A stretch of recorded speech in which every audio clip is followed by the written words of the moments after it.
Well, House Republicans making their case for an impeachment inquiry against President Biden. This is the clock's ticking to avoid a government shutdown. Fox 5's Sharon Crowley joins us now in studio. And Sharon, still no deal in sight. I know, it's hard to believe, right? House Republican lawmakers still appear, Steve, to be far apart on the deal to fund the government. And this is coming as House Democrats are asking why Republicans are taking the time for an impeachment inquiry into President Biden.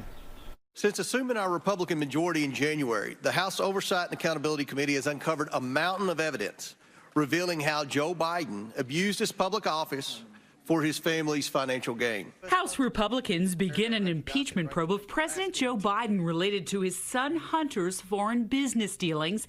These hearings underway even as the real threat of a government shutdown casts a shadow over Washington. We're 62 hours away from shutting down the government of the United States of America, and Republicans are launching an impeachment drive based on a long debunked and discredited lie. With a shutdown all but inevitable, government employees are bracing for a payday without a paycheck, with 4 million workers potentially impacted by the impasse. Now we're in the middle of a process fight amongst our own, and I think a process fight doesn't really help us. House Republicans are at odds within their own party. Far-right conservatives want deeper spending cuts than moderates before agreeing to keep funding the government. House Speaker McCarthy was hoping to win over conservatives by adding border security provisions to a short-term spending bill. Another shutdown could cost the U.S. economy $6 billion per week. And in New York, that could translate to millions of dollars a day.